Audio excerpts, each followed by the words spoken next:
Bom dia, pessoal. A gente teve um problema inesperado, a aula vai atrasar um pouquinho, mas ela já vai acontecer, tá bom?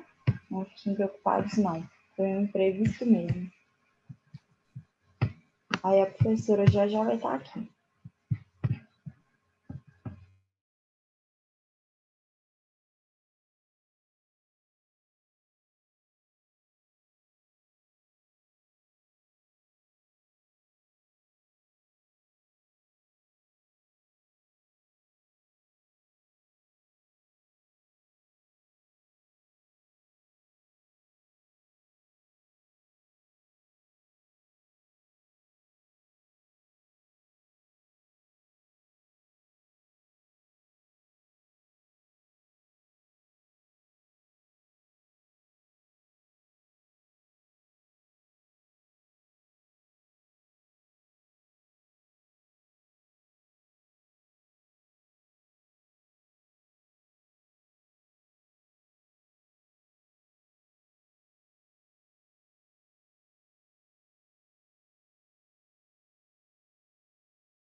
Pessoal, a professora já chegou no cursinho para dar aula, ela só está preparando o quadro certinho, ela vai entrar agora.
Olá, pessoal.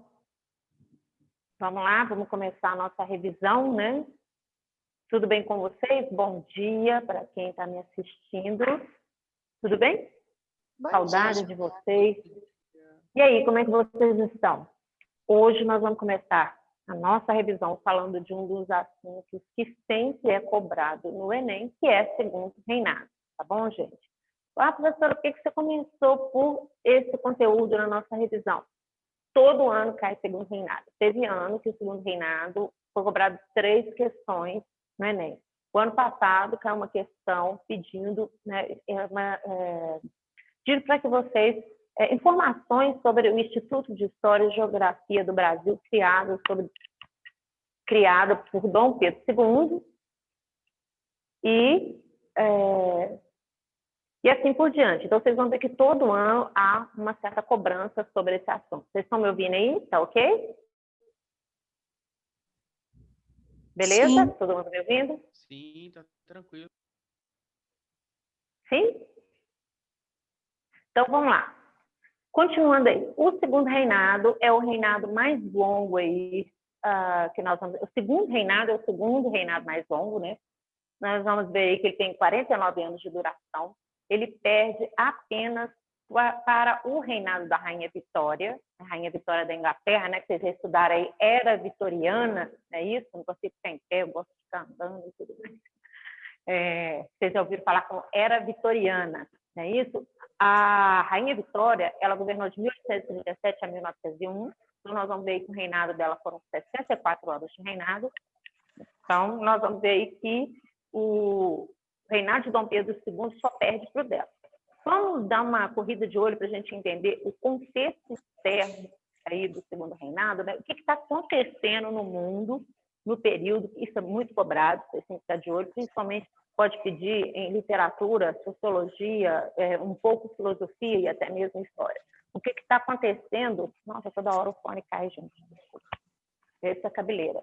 O que está acontecendo aí? Qual é o contexto externo que eu tenho? Então, eu falei para vocês, eu tenho uma era vitoriana. A era vitoriana ela é muito importante porque é nela que acontece o imperialismo afro-asiático. Então, enquanto Dom Pedro está dominando, né, enquanto ele está dominando o Brasil, governando e tudo mais, o que está acontecendo no mundo automaticamente? Nós temos o imperialismo afro-asiático. Ok? Ok? Então, tá, nós temos o imperialismo afro-asiático, temos também a unificação dos estados nacionais, aí, de alguns estados nacionais, os últimos estados nacionais, por exemplo, Itália e Alemanha. Isso explica por que da migração de muitos europeus, especificamente da Itália e da Alemanha, para o Brasil. Tá? Tem gente que fica querendo saber o que está acontecendo, por que esses imigrantes vêm trabalhar na lavoura de café no Brasil, né, larga Europa. Por quê? Porque está acontecendo a unificação da Itália e da Alemanha. Nós vamos ver que uma acontece em 1871 e a outra em 1872, mais ou menos, tá, nesse período. E isso tem uma unificação, automaticamente nós vamos ver que tem conflitos, tem guerras e tudo mais.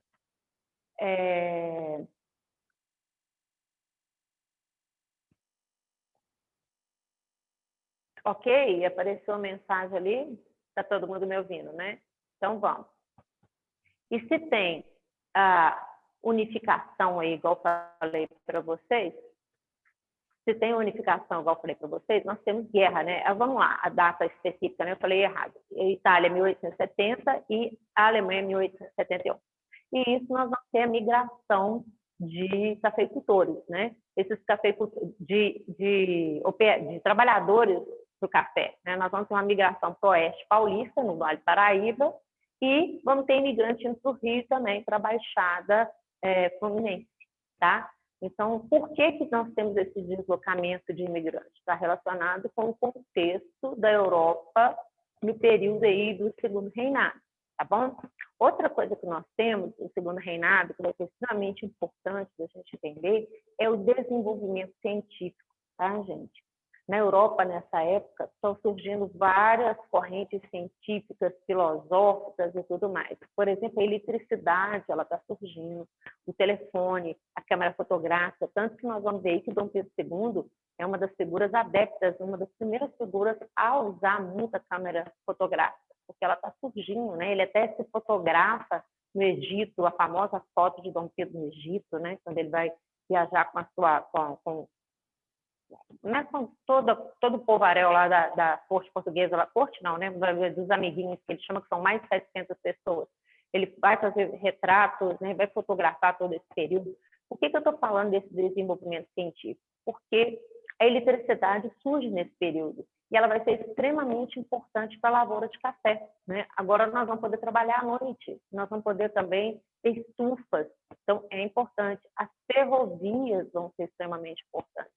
Uma figura aí da história que o pai tinha latifúndio de café, né? E que na fazenda dele já tinha ferrovia, é o Santos Dumont, né? Ele tinha uma ferrovia dentro da sua própria fazenda, levando de uma região a outra. Então, vocês verem a importância desse desenvolvimento. Inclusive, amigo, né? Da Princesa Isabel e tudo mais. Dentro dessa questão de desenvolvimento e tudo mais, nós temos aí correntes filosóficas que começam a surgir nessa época. Nós temos aí o darwinismo, né? Surge o darwinismo social. Do que isso vai ser importante para nós? Começa a surgir a ideia de que algumas espécies são superiores e algumas inferiores. Aqui no Brasil isso vai colar, e nós vamos ver que isso vai ser jogado muito para a questão do negro, né? Existem espécies inferiores? Sim. Que espécie é essa? Geneticamente, o negro, tá? Outra coisa que nós vamos surgir nesse período de importante que nós vamos estar falando é o positivismo de Auguste Comte. Ele está vindo da França e vai chegar no Brasil nesse período. Temos também a ideia do Cesare Lombroso, né, de que existem homens que já nascem com características que determinam se eles serão criminosos ou não, se eles serão delinquentes, né? É a ideia do homem delinquente. Ele era uma espécie de psiquiatra, né, italiano e tudo mais.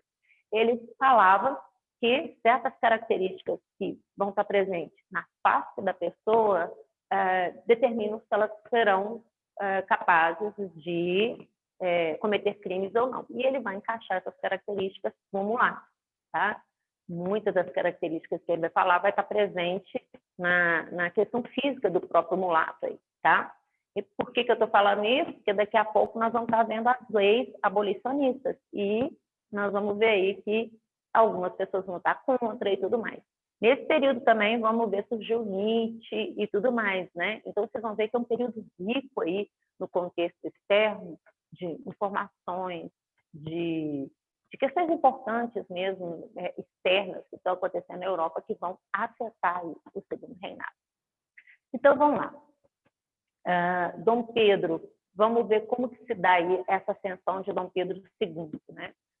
O Dom Pedro II, não sei se vocês lembram, mas ele fica como príncipe regente no Brasil, né? Dom Pedro parte aí para a Europa, para uma questão sucessória com o irmão dele, né, que é o Dom Miguel. Nós não vamos entrar nesse assunto, que ele nem é cobrado, não é nem a história de Portugal, né, é um conflito entre Dom Pedro I e Dom Miguel. Ele parte para a Europa e deixa quem no lugar? Ele vai deixar o filho dele, Dom Pedro II, com apenas 5 anos. Então, esse período é o período que a gente chama de período regencial aí, né, é um período que Dom Pedro está pequeno, ele não tem como governar. O que acontece? Quem vai governar são os regentes. Quem são os regentes? São políticos do Partido Liberal e Conservador, ok? E eles vão estar aí governando o Brasil até Dom Pedro II atingir a sua maioridade, tá? Lembrem, essa maioridade vai acontecer aos 15 anos, não é isso? Através de um golpe que a gente vai chamar de golpe da maioridade, liderado pelo Partido Conservador. Qual o interesse do Partido Conservador nesse golpe da maioridade? O interesse do Partido Conservador era apoiar Dom Pedro II, e durante o governo de Dom Pedro II todo, ele está próximo de Dom Pedro, né? E aí Dom Pedro governar de acordo com o Partido Liberal vai querer, né? O Partido Liberal vai achar que ele vai estar dando as cartas aí, ok? Dúvidas? Nenhuma? Posso prosseguir? Então, vamos lá. Vamos lá para esse golpe da maioridade. Deixa eu pegar água aqui rapidinho, que a gente fala muito.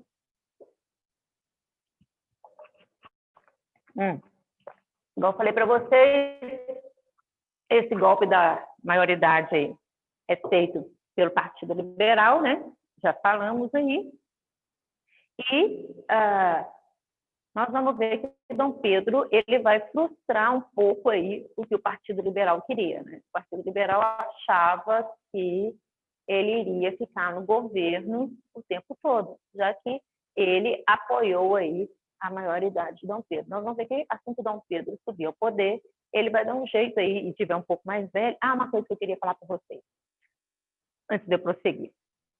Quando Dom Pedro assume, né, com 15 anos, é uma curiosidade, mas é bem interessante isso aí. Duas coisas ele vai fazer para tentar demonstrar que estava apto, né, que era homem o suficiente para estar governando. Que duas coisas serão essas? Uma, ele vai ser obrigado a casar. Tá? Ele vai casar com a Dona Maria Tereza, né, uma moça, ela é um pouco mais velha que ele. Na época, o Brasil não tinha condições de estar comprando uma noiva jovem e tudo mais, do jeito que Dom Pedro II queria. Então, eles mostram para ele uma fotografia pintada e tal, ele se encanta com a moça, quando chega, é outra totalmente diferente, né? Aí ele fala, enganaram-me, né, na hora que ele vê a foto, porque não corresponde com quem ele imaginava. E outra coisa, ele vai ser obrigado a deixar a barba crescer, né, para tentar passar credibilidade. Afinal, nós temos um menino de 15 anos assumindo, 15 para 16 anos assumindo o poder. Então, vamos lá, falando aí desse Partido Liberal e desse Partido Conservador aí. Nós vamos ver aí que, igual eu falei para vocês, que o Partido Liberal dá o golpe na esperança de governar sozinho, né? Sempre manipulando Dom Pedro, já que ele era jovem, e eles vão fazer várias revoltas durante o período do segundo reinado. Nós vamos ter aí as eleições do cacete, né, no qual o Partido Liberal e o Partido Conservador vão ser acusados de estar fraudando as eleições, roubando urnas, agredindo uns aos outros, uma confusão danada. Vamos ter também a Revolução Praieira, né, que é uma briga entre liberal e conservador, essa coisa toda. E aí, devido aos conflitos constantes entre o Partido Liberal e o Partido Conservador, o que nós vamos ver? Nós vamos ver que Dom Pedro vai criar o parlamentarismo às avessas, né, em 1894. Por que ele cria esse parlamentarismo às avessas? Ele cria esse parlamento às avessas para tentar controlar o Partido Liberal e o Partido Conservador.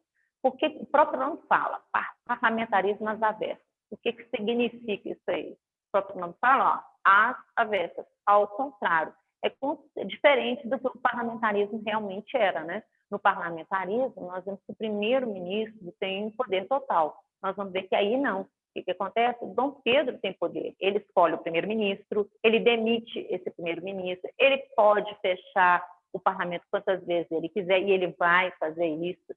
Então, essa é uma questão que já caiu várias vezes no Enem, né? Tem uma charge que o Dom Pedro está com uma balança, uma hora ele segurando o Partido Liberal, outra hora ele segurando o Partido Conservador. Então, essa charge ela faz referência a esse rodízio aí que o Dom Pedro II ele vai estar fazendo aí com o Partido Liberal e Conservador e controlando a Câmara também, ok? Então, vamos lá. Vamos falar agora da economia cafeira. Ninguém está perguntando? Tem alguém me vendo aí? Está todo mundo quietinho? Então, vamos lá. Vamos ver aí a economia cafeeira. A economia cafeeira é feita através do plantation, né? O que é plantation? Nós já falamos, né? É uma produção para exportação. Nós vamos ver que o café ele é produzido para exportação, ok? Ai, toda hora cai. Ele é feito para exportação, então vamos lá. E nós temos aí, num primeiro momento, Rio de Janeiro, como grande produtor de café. Falei no primeiro momento, porque até 1870, o Rio de Janeiro vai ser o principal produtor. Mais para frente, né, nós vamos ver que São Paulo ultrapassa o Rio, tá? Nós vamos ver, igual eu falei para vocês, que até 1870, por que depois disso o Rio deixa de ser o principal produtor? Nós vamos ver que, devido a problemas enfrentados, né, a questão do próprio esgotamento da terra, né, práticas tradicionais que nós vamos ver aí que os agricultores, né, os latifundiários vão usar, né, queimadas e tudo mais, né, a chegada o excesso. Peraí, deixa eu ver, tem uma pergunta. Quando Dom Pedro entra no poder, o grupo que eu apoiava, de novo, a pergunta sumiu aqui. Quando Dom Pedro entra no poder, deixa eu ver. Quando Dom Pedro entra no poder, o grupo que apoiava a recolonização do Brasil, acabou? Já. Quando Dom Pedro entra no poder, o grupo que pedia a recolonização do Brasil já estava cada um no seu canto, tá? Já não se pedia isso. Portugal estava passando por um outro contexto, já tinha seus próprios conflitos, eles não pedem mais, eles já tinham sossegado com essa questão de recolonizar, tá bom? Inclusive, o Brasil é praticamente um dos últimos impérios, né? Nós vamos ter, na América é o único, né? Tranquilo? Mas vamos voltar aí, nessa questão aí do café. Mais perguntas, só colocar aí a gente responde, tá bom? Vamos voltar aí com essa questão do Rio de Janeiro aí, a produção de café, né? Por que o Rio se esgota com a produção de café? Nós vamos ver, igual eu falei para vocês, né? Uso de técnicas tradicionais, tá? Queimada e tudo mais. Mão de obra escrava, nós vamos ver aí que... Por que mão de obra escrava? Professora, o que tem a ver mão de obra escrava com a pouca produção do café? Está querendo dizer que o negro não é capaz de produzir do mesmo tanto que o branco? Não, o que acontece? O trabalho assalariado, ele estimula mais a produção do que o trabalho escravo. Se eu produzir pouco ou muito sendo escravo, eu vou, ao final do dia, tomar chicotada do mesmo jeito. Agora, o imigrante, quando ele chegar, se ele produzir muito, ele vai ganhar mais. Então, a lógica capitalista vai fazer São Paulo se destacar mais do que o Rio, porque São Paulo vai usar muito, não significa que eles não vão usar escravo, mas vai usar muito a mão de obra do imigrante, tá? E aí vem essa lógica capitalista, né? O imigrante ele vai produzir bem mais em São Paulo, ele vai preferir também ir para São Paulo devido aos melhores salários. Outra coisa que nós vamos ver aí, igual eu falei para vocês, que no Rio de Janeiro eu tenho a devastação das matas também, né? Nós vamos ver aí, esse negócio está caindo toda hora. Nós vamos ver aí a devastação das matas, né, no Rio. E voltando para a questão aí de São Paulo, por que dá certo? Espera aí, deixa eu ver. Voltando aqui, ó. Achei que era uma pergunta. O Oeste Paulista, o que nós temos? O Oeste Paulista, nós vamos ver que o café ele vai se dar bem de 1830 a 1930, e nós temos um contexto externo aí que faz com que o Oeste Paulista acabe se destacando. Uma das coisas que eu já falei para vocês é o imigrante, né, que vai preferir o Oeste de São Paulo.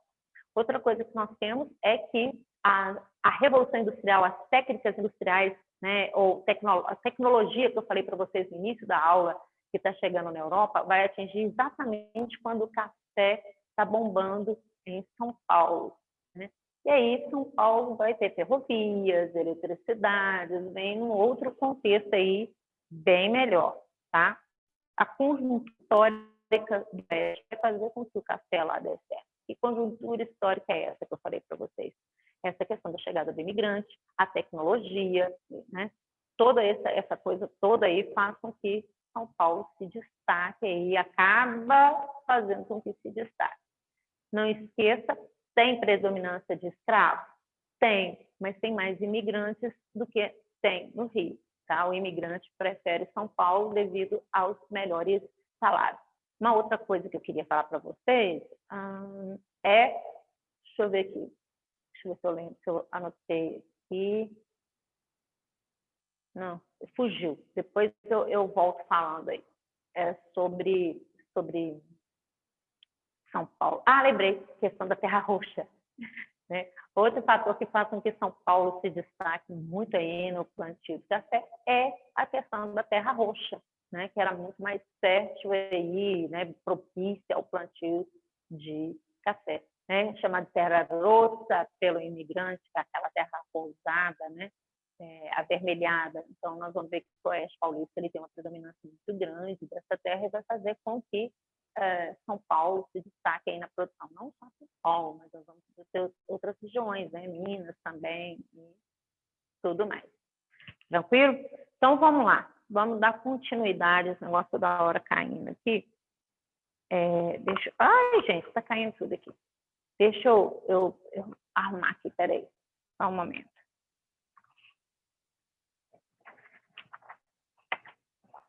Só um momentinho. Ai, professora, estou arrumando aqui. Vamos lá. Vamos lá para falar da nossa imigração no Brasil, né? Já que eu estou falando da questão da presença aí do imigrante, nós vamos ver no Brasil dois tipos de imigração. Né? A imigração que é feita através do sistema de parceria, que vai de 1847 a 1857. Tá? Esse sistema, os fazendeiros que custeavam a vinda do imigrante. Tá? Ou seja, um fazendeiro pagava toda a despesa do imigrante e de sua família. O que acontecia? Esse imigrante ficava nas mãos desse fazendeiro. Tá? E muitos desses fazendeiros tinham uma consciência muito escravocrata. Eles tratavam o imigrante como se o imigrante fosse escravo, né? Chicotada, que mais? Prendiam o imigrante nas terras. Nós vamos ver aí, por exemplo, que muitas vezes o imigrante queria voltar, né, para casa, para a Europa, mas não tinha como, porque ele chega e ele tem que comprar no armazém do senhor, né, que o contratou. Esse senhor, ele superfatura as despesas desse imigrante. Esse imigrante nunca vê a oportunidade de voltar para casa. Tá? Ele vai estar sempre devendo, sempre devendo, sempre devendo. E o que acontece? A forma de tratar o imigrante muito mal, que vai chegar, né, a ideia de, né, que o imigrante é maltratado aqui no Brasil, ela vai chegar na Europa, principalmente por cartas de imigrantes suíços. Eles vão narrar a realidade de como era viver aqui no Brasil como imigrante. O que vai acontecer? A Europa vai suspender a vinda do imigrante no Brasil. Nós vamos ver aí que essa vinda só vai ser, essa nova vinda do imigrante só vai ser liberada a partir de 1870, quando o governo passar a custear a vinda do imigrante. E nessa situação que eu falei para vocês, que o imigrante é explorado no sistema de parceria, surge um cara, né, um dos primeiros a usar a mão de obra imigrante, que é o senador Nicolau Vergueiro. Ele tinha uma fazenda chamada Fazenda de Ibicaba. A fazenda era tão grande, tão grande, que é equivalente a uma cidade. Né? Ele tinha até uma pequena cidade, uma cidade do interior, tinha até moeda própria. Tá? E é lá que vai acontecer muito dos maus tratos aos imigrantes aí, né? E as revoltas dos imigrantes suíços, que vão dar origem a, né, cessa um pouco a vinda do imigrante para o Brasil. E aí esse imigrante, ele para de vir para cá e ele vai optar por outras regiões, por exemplo, os Estados Unidos. Por isso, vocês veem filme americano, nós vemos aí, sempre fala no Brooklyn, uma predominância de imigrantes italianos. Você pegar filmes, né, tipo O Poderoso Chefão, filme de máfia e tudo mais, vocês vão vendo que eles fazem um esforço para certos bairros. Nós vamos ver a imigração italiana indo para os Estados Unidos nesse período. Aí depois, quando o governo passa a custear a vinda do imigrante, né, que ele vê que ele precisa, começa a ter as leis abolicionistas, ele começa a perceber que há uma necessidade do imigrante vir trabalhar no Brasil. O que acontece? O governo passa a custear a vinda desse imigrante. Né? Como que é isso? Né? O governo brasileiro vai pagar a passagem do imigrante vir para cá. Tá bom? Esse sistema chama sistema subvencionado. Ele vai durar de 1870 a 1930 aí, tá? E aí é o governo que paga a passagem do imigrante, não mais o fazendeiro. A partir daí a gente tem uma nova leva de imigrantes chegando no Brasil aí, e esses imigrantes, igual eu falei para vocês, vão optar pelo oeste paulista, tá bom? Que é aquilo que eu falei para vocês, né? E Terra Roxa e tudo mais. Devido a um número muito grande de imigrantes que está chegando, e também, daqui a pouco nós vamos começar a ver as leis abolicionistas, nós vamos ver uma questão que já caiu, né, já caiu no Enem, já caiu na prova do Coltec, que é a questão da lei da terra de 1850. Que lei da terra é essa? Nós vamos ver aí que o governo brasileiro vai virar e vai falar assim, ó, só tem direito à terra quem comprar, tá? Terra só mediante a compra. O governo brasileiro vai estar evitando o uso capião. Tá? O que é isso? O imigrante ou o escravo, né, chegava, liberto, começava a construir obras em determinadas faixas aí de terras pertencentes ao fazendeiro. Essas terras acabavam se tornando do imigrante ou do escravo. Então, para evitar esse tipo de situação, o governo rapidamente cria a Lei de Terra de 1850, tá? Para evitar o quê? A apropriação de terra por parte do imigrante e por parte do escravo, que vai começar com as leis abolicionistas, vai começar a ficar liberto. Beleza? Agora, deixa eu beber um pouco de água aqui. Tá tranquilo?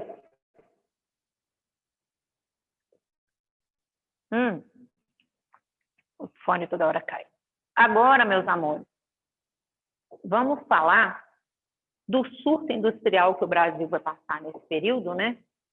O surto, a própria palavra fala, surto industrial, surto, um período que sai do normal, né? E surta, né? E fica, né, fora do período normal, né? Um pequeno período em que nós temos uma industrialização e depois o Brasil volta para o sistema de agricultura. Né? Então, toda vez que a gente usar o termo surto industrial, lembrem que é um pequeno momento, surto, é um pequeno momento em que se tem alguma coisa acontecendo aí, né? No caso da industrialização, um pequeno momento de industrialização. Nós vamos ver que esse surto acontece devido à tarifa Alves Branco, que vai ser criada em 1844. O que acontece? Aquelas leis que obrigavam o Brasil a comprar mercadoria dos europeus, elas começam a cair. Tá? Vocês estudaram, né? As leis que obrigavam a gente a comprar produtos mais baratos, aquelas coisas todas. Aquelas leis, elas vão deixando de existir. Né? E aí, o governo brasileiro vai começar a pensar em proteger os produtos nacionais, né, e tudo mais. Vai ser criada a famosa tarifa Alves Branco. Ela tem um perfil que lembra bastante o protecionismo, por quê? Nós vamos ver que essa tarifa vai colocar imposto aos produtos que vinham de fora, tá? Produtos consimilares, imposto de até 60%. Produtos sem similares, com imposto de 30%. Entenderam? Produtos que eu tenho aqui dentro do Brasil, igual, o produto que vier de fora vai vir com 60% de imposto. Para quê?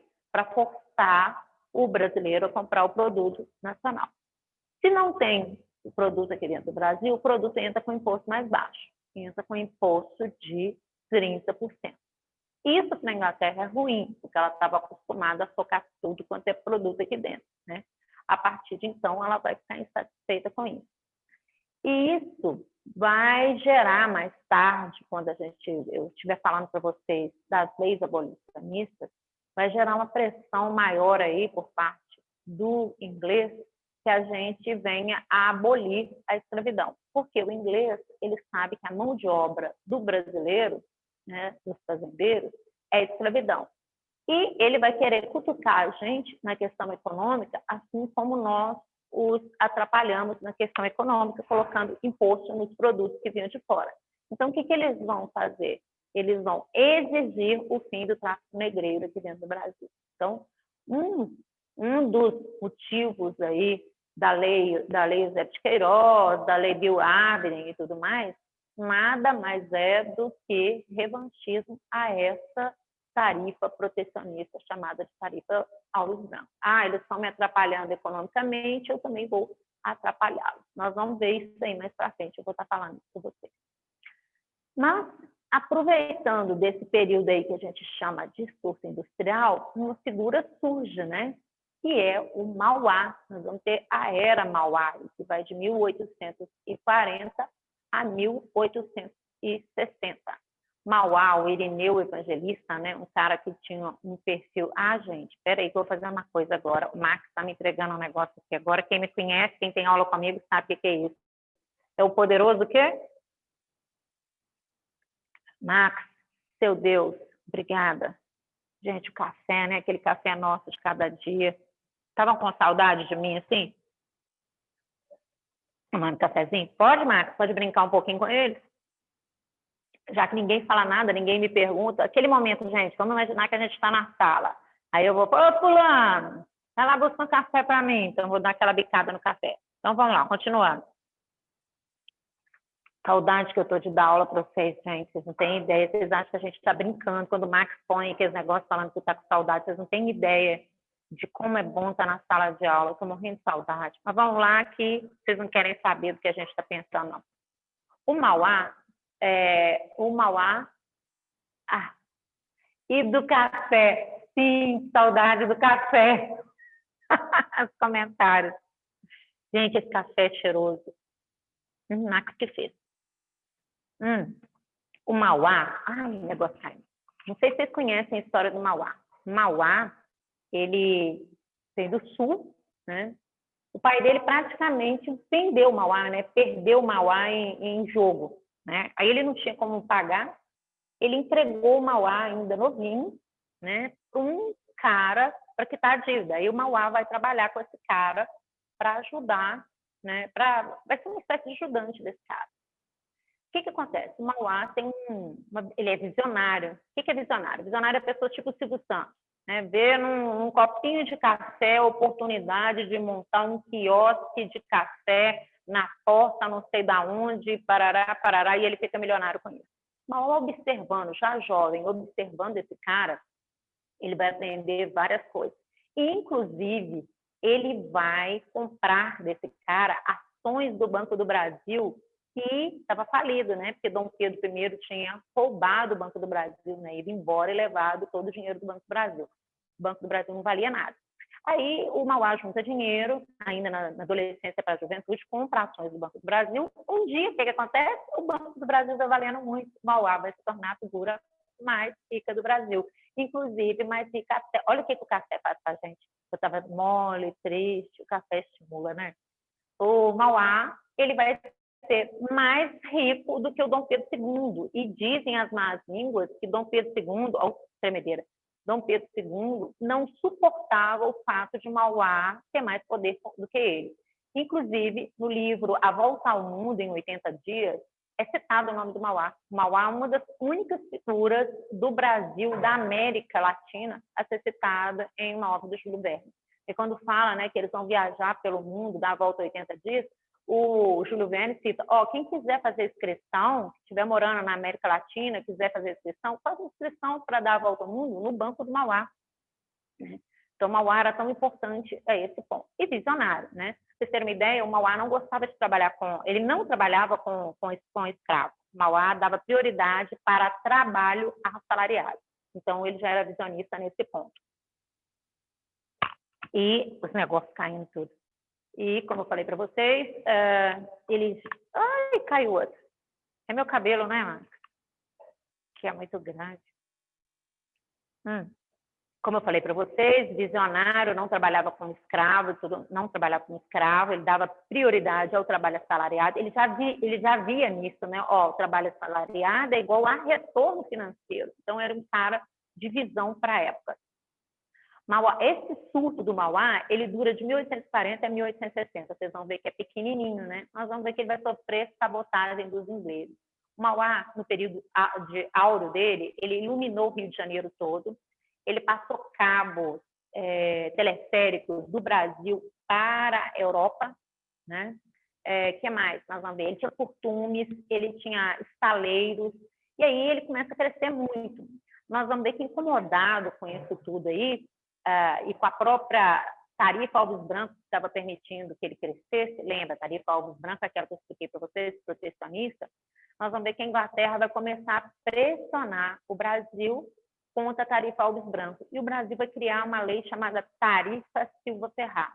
Essa tarifa Silva Ferraz, criada em 1860, ela reduz a taxa dos importados em máquinas. O que vai acontecer? Mauá vai falir, né? E ele acaba morando lá no subúrbio do Rio de Janeiro e tudo mais.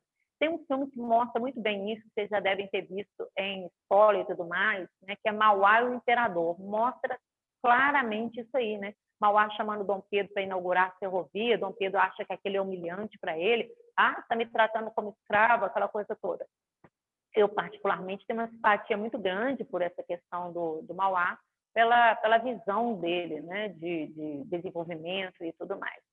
Então, vamos lá, vamos dar continuidade à nossa aula. Espera aí, Ticadinho. Pode fazer isso. Saudade de vocês, amores. Espera aí, tá? Que eu estou arrumando meus negócios aqui. Vamos lá para as nossas... Aposto que a aula dos meninos não foi tão desorganizada igual a minha, né? Microfone caindo, foi? Dos outros que já viram. O Max está rindo, ele está assistindo a aula ali. Espera aí. Estava morrendo de saudade da sua aula. Fábia. Um beijo, Fábia. Eu estava morrendo de saudade da aula. Os trem tudo caindo, Fábia. Continua daquele mesmo jeito, tá? Bebendo café que nem louco, os negócios caindo, eu querendo contar casos, vocês não podendo. Ai, vamos lá. Leis abolicionistas. Vamos começar. Uma coisa que vocês não sabem. Não sei se já viram falar, né? Mas a gente fala da libertação dos escravos em 1888 com a Lei Áurea, mas não sei se vocês sabem, mas a Amazônia e Ceará aboliram a escravidão antes, em 1884, tá? Então, todo mundo comemora, Princesa Isabel, 1888, 1884, o Ceará e a Amazônia já não tinham escravidão, tá? Inclusive, vários escravos no Brasil fugiam para essas duas regiões. Por quê? Porque lá tinha libertação, né? Então, nós vamos ver isso muito acontecendo. Os dois únicos países que no final do século XIX ainda tinha escravidão, nós vamos ver aí que eram o Brasil e Cuba. Cuba liberta os escravos antes do Brasil também. Cuba vai libertar os escravos em 1886, 2 anos antes que a gente. Vamos lá para as leis abolicionistas. E uma coisa que eu quero falar antes das leis abolicionistas, e isso é cobrado no Enem bastante, vocês têm que ter atenção. Não só no Enem, né? Hoje em dia, né, com esses movimentos e tudo mais, a gente tem mania de falar que a libertação dos escravos, ela é fruto da princesa Isabel. Isso é errado, hein? A libertação dos escravos, ela é fruto do próprio movimento dos escravos, tá? Os escravos, quando chegar aí mais ou menos 1870, 1888, eles estão indo para a rua fazer movimentos, eles estão invadindo senzalas, eles estão sequestrando os senhores, eles estão botando para quebrar, tá? Então, os movimentos eram tão grandes que a princesa Isabel, um dos motivos que ela assina a libertação é porque ela não estava dando conta de segurar a onda dos escravos. Então, a gente tem que colocar na cabeça da gente que a libertação dos escravos acontece pelo próprio esforço deles, que já estavam lutando e botando o pau para quebrar. Ou seja, mais cedo ou mais tarde ela iria acontecer, tá? Então, a gente tem uma mania de endeusar a princesa Isabel, né? Aliás, quem cria essa ideia de princesa Isabel, deusa e tudo mais, é o Joaquim Nabuco, né? Um escritor, né? Ele que coloca a princesa Isabel nesse patamar e tudo mais. Se vocês abrirem a apostila de vocês, vocês vão ver aquelas partes de textos complementares lá, uma foto, um desenho da princesa Isabel, né? Um santuário no qual tem a foto dela, e os negros trazendo flores, aquela coisa, ajoelhados, como ela fosse santa. Então, coloquem isso na cabeça, o Enem cobra muito. Não é uma coisa da princesa Isabel, é fruto da própria luta do negro, tá? E o Enem tem esse viés, né? de querer colocar os excluídos e tudo mais. Então, vocês têm que ficar atentos a essa situação. Estou baixando para pegar meu café, tá? Vamos lá para as leis abolicionistas. A primeira lei que eu vou falar para vocês é a Lei Bill-Arbiden, de 1845. É uma lei inglesa e aprovada pelo parlamento britânico e dá poderes à Inglaterra a aprisionar, né, qualquer navio que estivesse transportando negros, tá? Essa lei, na realidade, ela é feita para o Brasil e para Cuba, que são os dois, mais especificamente para o Brasil. Por quê? Aquilo que eu falei no início. O Brasil criou a tal da tarifa Alves Branco, está atrapalhando os ingleses economicamente. Como que eles reagem? Vou atrapalhar os brasileiros na questão econômica. Vamos pegar os barcos e punir os brasileiros porque estão traficando negros. A gente tem que lembrar que nós, brasileiros, já havíamos comprometido com os ingleses de acabar a escravidão há muito tempo, tá? Na realidade, a gente já tinha conversado e acertado essa ideia de acabar com a escravidão desde a vinda da corte para o Brasil, tá? Dom João se comprometeu com os ingleses, quando ele veio para cá, naqueles tratados de 1810, aquela coisa toda, que ele acabaria com a escravidão. Não acabou. Nós vamos ver que Dom Pedro II, quando ele proclama a independência do Brasil, não sei se vocês estão lembrados, que os países se reúnem para aceitar, né? Um grupo de países se reúne e aceitam a independência do Brasil. Entre eles nós temos os Estados Unidos, nós temos a Inglaterra, Portugal, que exige da gente uma indenização. A Inglaterra vai exigir a libertação dos escravos. Dom Pedro não vai libertar os escravos. Quando chegar na regência, né, vai ser exigido também dos regentes, principalmente Feijó, que ele libertasse os escravos. Feijó não vai libertar os escravos, vai fazendo um monte de leizinha idiota, que são as leis para inglês ver, vocês já viram falar, tá? Um monte de leizinha que, na realidade, não resolvia em nada. Não libertava os escravos, estava protelando, aquela coisa toda. Quando é que o pau vai começar a quebrar? Agora, em 1845, que os ingleses vão começar agora a reagir, a aprisionar os navios britânicos. Então, a Lei Bill-Arbiden é isso, tá? Para quem não sabe, dá poder aos britânicos para aprisionar navios negreiros. Vamos lá. Aí, depois da Bill-Arbiden, o Brasil, para não ficar aquela coisa, né? Nós estamos tendo que obedecer aos britânicos, que vergonha, e a nossa noção de soberania, nossa noção de país, cria uma lei extremamente semelhante à Bill-Arbiden, que é a Lei Eusébio de Queiroz, de 1850. Né? Uma lei brasileira, criada devido à pressão dos ingleses, que acaba com o tráfico, mas o tráfico intercontinental, ou seja, da África para o Brasil, mas gera um tráfico interno. Eu vou pegar escravo do Nordeste para trabalhar em Minas Gerais. Entenderam? Ou seja, o tráfico interno continua. Só não tem tráfico de fora, mas interno vai ficar um tráfico, né, rodando aí e tudo mais. A Inglaterra, ela não é bondosa, né? Um dos motivos aí que ela está pressionando aí pela libertação dos escravos. Nós vamos ver aí que ela precisa de mão de obra assalariada. Lembre, mão de obra assalariada é igual a mercado consumidor. Ela precisa de gente aí para comprar os seus produtos. Então, lembre, ela não é caridosa, ela não é bondosa, nós estamos vivendo na era vitoriana, a rainha Vitória é uma pessoa extremamente aí, né, imperialista e tudo mais. O interesse aí é mercado consumidor, ok? Então, não é porque eles são bondosos, não, hein? Vamos lá. Vamos lá para a próxima lei que eu vou falar para vocês. Quando eu abaixo aqui, eu estou pegando água ou café. E arrumando meus trecos. O chefe Max, tá certinho? Max tá como o meu chefe hoje, gente. Quem não quer ter um fofo desse, né? Ai, tá caindo meus negócios, gente. Peraí.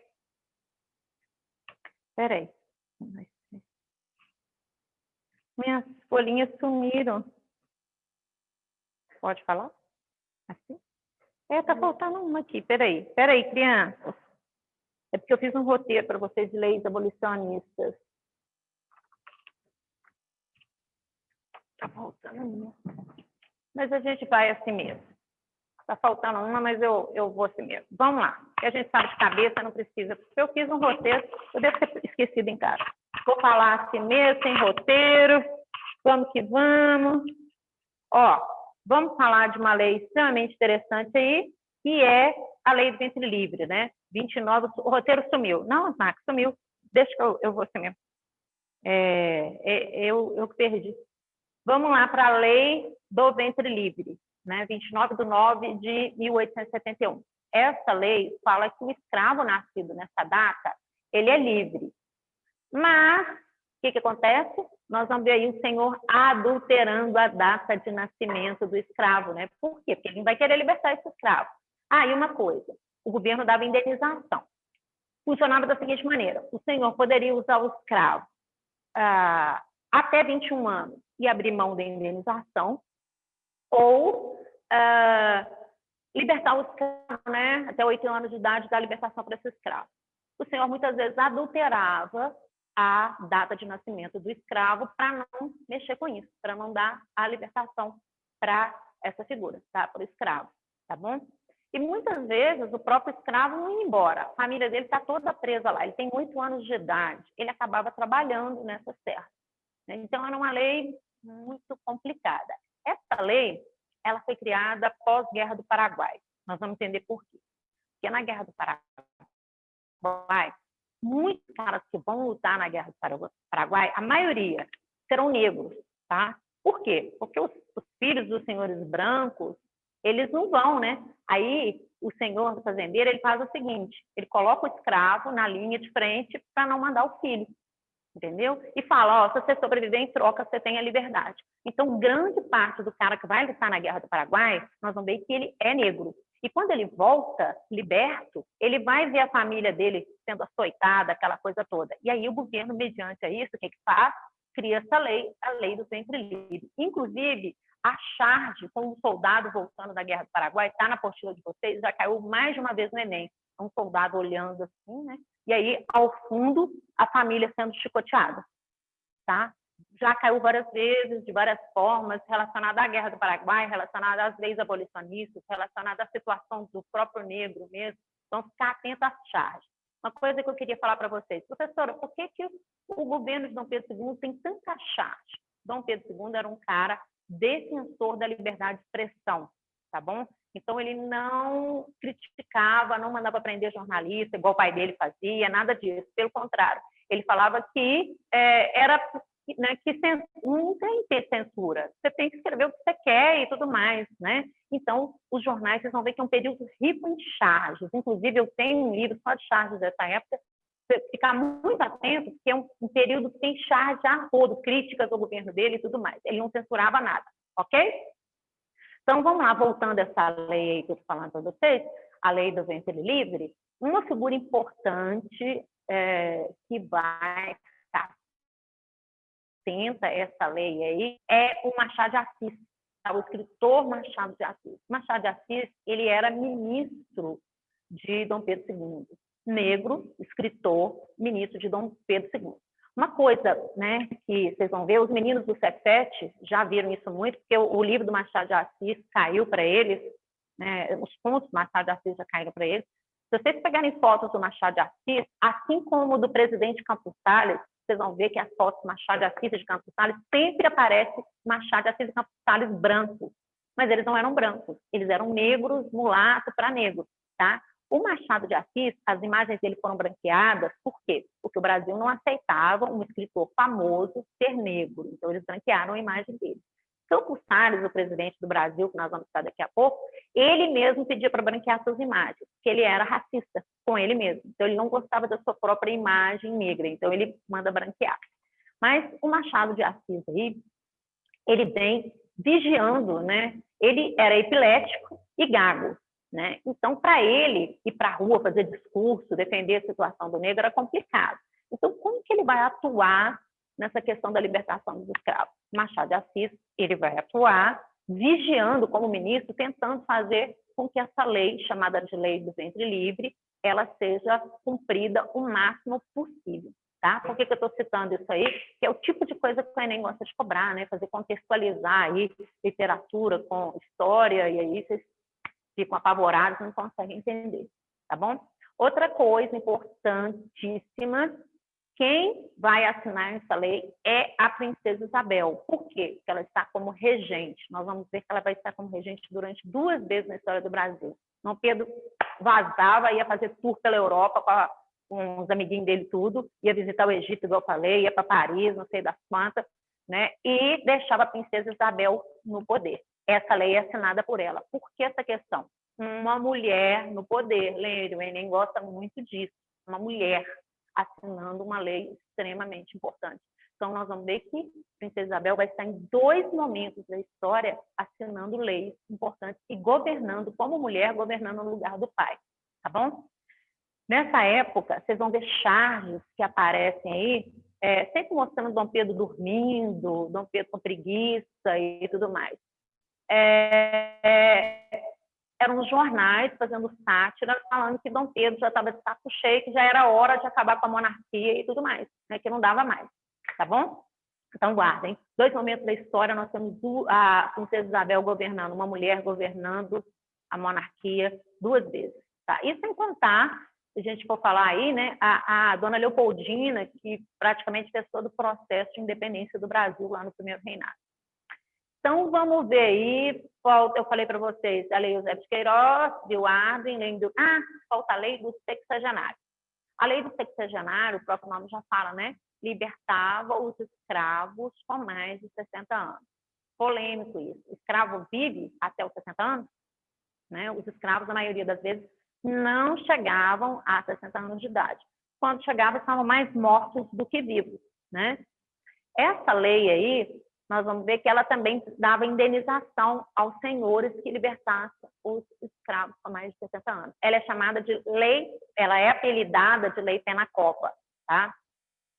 E assim como a lei do ventre livre, tem muito senhor que não quer libertar os escravos. Então, adulterava a data de nascimento. Outros já queriam ficar livres do peso morto, né? O que significa peso morto? O escravo velho que não produz mais, alterava a data para ficar livre e receber indenização. Então, nós vamos ver alteração aí dos 2 lados aí dessa questão dessa lei, tá bom?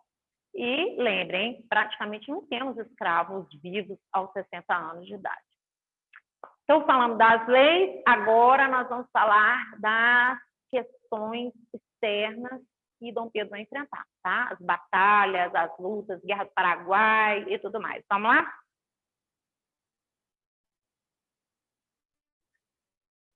Com o meu microfone caindo toda hora. O Max me emprestou esse microfone, gente. O Max é muito lindo, né?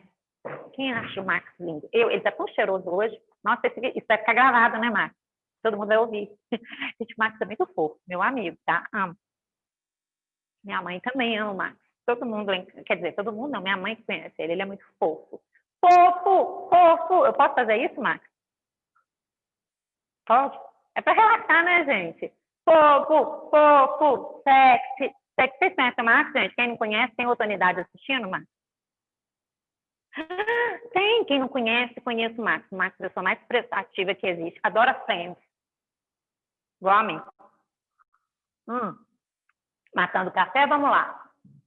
Bebês e bebéias. Vamos lá para a política externa? Vocês sabem que eu tenho um canal, né, gente? Vai me ver no meu canal. Pode fazer propaganda no meu canal, Max? Eu tenho um canal, História com Júlia Lemos. Vocês já foram lá me ver? Vai lá.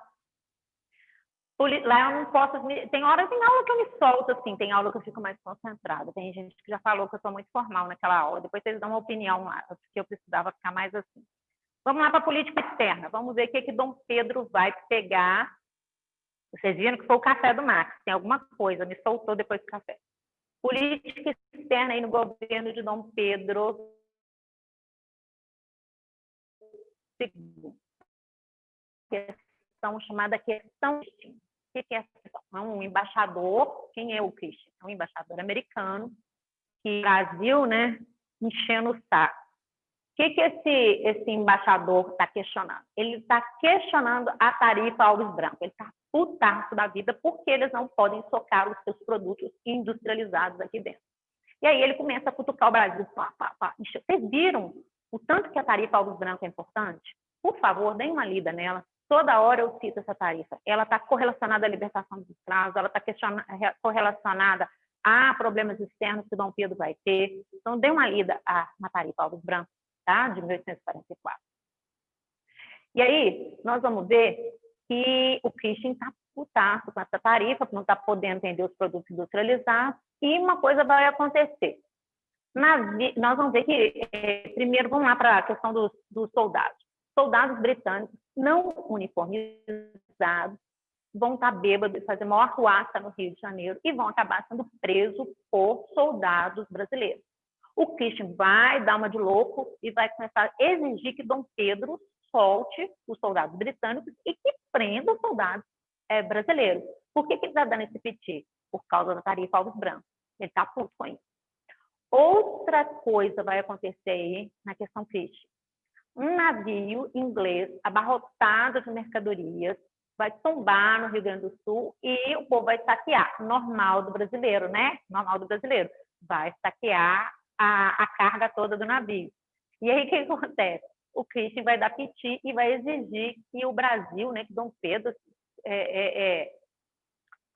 indenize a Inglaterra pelas mercadorias que foram roubadas. O caso vai a julgamento pela Europa, a Bélgica, todo mundo participando, votando, quem estava a favor do Brasil, quem estava contra, o Brasil acaba ganhando e não tendo que indenizar a Inglaterra. Tá? O que vai acontecer aí? Nós vamos ver que as relações diplomáticas entre Brasil e Inglaterra, elas vão ser abaladas. Diplomática. O que significa diplomática? Não é relação, é aquela coisa de um visitar o outro. Vou dar um exemplo para vocês de relações diplomáticas. Nesse período, a princesa Isabel ela tinha casado com o Conde Deu, né? E ela vai doida, né, para a Europa, para a Inglaterra, para querer tomar chá com a rainha Vitória da Inglaterra. Ela não vai ser recebida pela rainha Vitória. Ela vai ser recebida por funcionários, aquela coisa toda. Mas a rainha Vitória não vai tomar o chazinho com a princesa Isabel, tá? Isso é uma questão diplomática, né? Diplomacia é aquela coisa mais amigável e tudo mais, ela é rompida. As relações econômicas se mantêm, mas a relação diplomática ela vai ser rompida. Essas relações diplomáticas, elas só vão ser restabelecidas na Guerra do Paraguai, tá? Estou olhando a hora para saber, né? Daqui a pouco, 10 horas é que termina? Aí para a gente controlar o que eu estou falando, senão eu empolgo, vou falando mais. Vamos lá, então, para essa Guerra do Paraguai. A Guerra do Paraguai vai de 1864 a 1870 e é um treco complicado, porque está tendo um revisionismo histórico aí e tem gente que não vê mais a Guerra do Paraguai igual ela era vista. Então, está se estudando muito, reestudando a Guerra do Paraguai.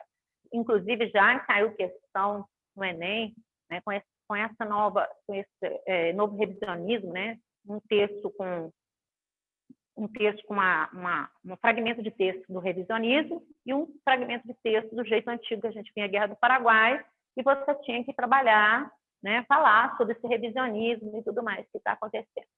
Mas vamos lá. Como que começa a Guerra do Paraguai, na realidade? Começa com outro conflito dentro do Uruguai, né? No Uruguai estava tendo eleições, nós vamos ter o Partido Colorado e o Partido Blanco disputando o poder. O Partido Blanco era ligado, né, mais ligado a Solano Lopes, lá do Paraguai, aquela coisa toda. E o Brasil cola no Partido Colorado, começa a dar apoio ao Partido Colorado. O que o Brasil ganharia se envolvendo na política externa do Uruguai? Ele ganharia liberação para navegar na Bacia do Prata, tá? E a Argentina também. Se a Argentina colasse e apoiasse o Partido Colorado, se vitorioso, daria controle da Bacia do Prata para a Argentina, para o Brasil. A gente poderia navegar sem pagar imposto nem nada. O que acontece? O Partido Blanco é que ganha dentro do Uruguai. Aí o Brasil e a Argentina estão ferrados. O que acontece? Brasil e Argentina ajudam o Partido Colorado a dar um golpe e tomar o poder do Uruguai. Puta da vida, observando lá em cima, observando tudo, um cara chamado Solano Lopes, extremamente louco, um ditador, a gente tem que estar atento a isso, um ditador chamado Solano Lopes, ele vê isso e percebe, nossa, agora eu estou sem saída para Bacia do Prata, como que eu vou navegar? Como que eu vou fazer meu comércio? Como que eu vou fazer qualquer coisa? Né? E aí o Solano Lopes começa aí com as suas estratégias, né? nós vamos ver aí que ele aprisiona um vapor brasileiro em novembro. Ele acaba matando o presidente da província do Mato Grosso. Presidente, naquela época, era a mesma coisa que governador, tá? Ele invade o Mato Grosso no Natal, invade a Argentina para poder chegar ao sul do Brasil, ou seja, ele faz um monte de trelelê, tá? Ele vai fazendo isso. E o Brasil não faz nada. Por que o Brasil não faz nada? Nós não tínhamos exército. Até então não se convocava pessoas para lutar na guerra. Vai ser a partir, um pouco depois disso, né, com a proclamação da República, que a questão de convocar o cara para o serviço militar começa a ser importante. Por quê? Porque até então o Brasil vai ser pego com as calças na mão. Né? Solano Lopes resolve atacar e nós não temos um exército. Tá? E aí, nós vamos ver aí que começa aquela convocação rápida. Pega-se negro, pega-se... Está tendo um bailinho ali, um baile funk, vocês estão lá, chega lá o povo falando, todo mundo convocado aí, vai todo mundo vai para o serviço militar lutar na Guerra do Paraguai. Foi mais ou menos assim que aconteceu. Tá? E nós vamos ver aí que negros vão ser convocados, igual eu já falei para vocês, em troca da liberdade e tudo mais. Vai surgir, nessa Guerra do Paraguai, a Tríplice Aliança. Quem compõe a Tríplice Aliança? Brasil na ordem de participação da guerra, na ordem de participação de soldados. Brasil, Argentina e Uruguai. Então, é essa ordem de soldados e de participação da guerra. O Brasil vai ser o que mais vai participar, Tríplice Aliança. E uma coisa que já mudou, isso aí todo mundo, tanto os revisionistas como a história tradicional já concorda, que a Inglaterra não teve interesse no início da Guerra do Paraguai. Ela não queria o início da guerra. Mas, já que a guerra acontece, o que ela vai fazer? Ela vai lucrar com a guerra, vendendo armas tanto para Paraguai, como para Brasil, Argentina, para todo mundo. Então, lembrem, no primeiro momento, ela não tinha interesse. Inclusive, ela tinha até engenheiros trabalhando em tudo quanto é canto, tanto no Paraguai, Argentina, Uruguai. Para ela, num primeiro momento, ela não tinha interesse na guerra. Depois que acontece, é lógico, ela vai aproveitar para vender armamento.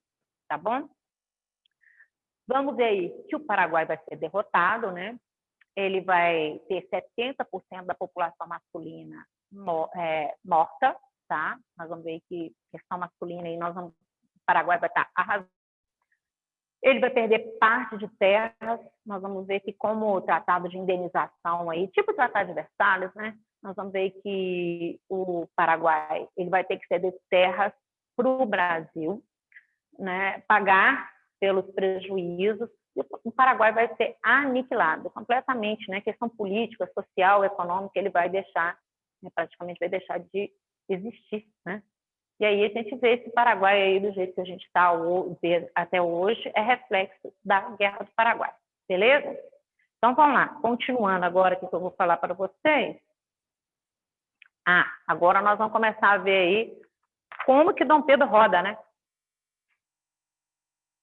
Como que se dá aí a queda de Dom Pedro?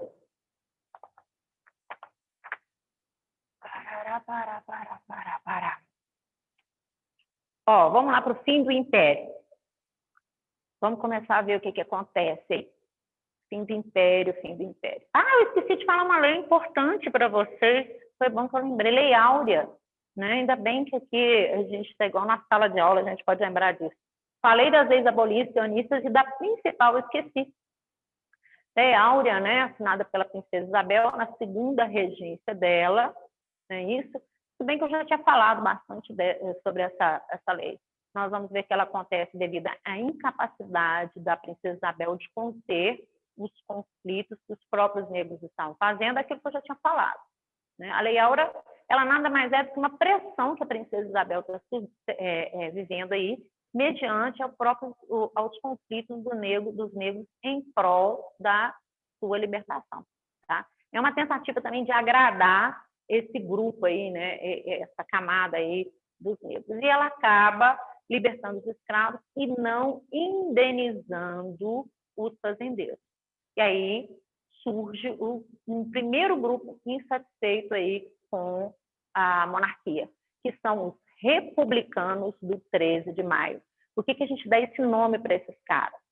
Eles se tornam republicanos, eles eram monarquistas até dia 12 de maio. Quando a princesa liberta os escravos no dia 13 de maio, o que eles vão fazer?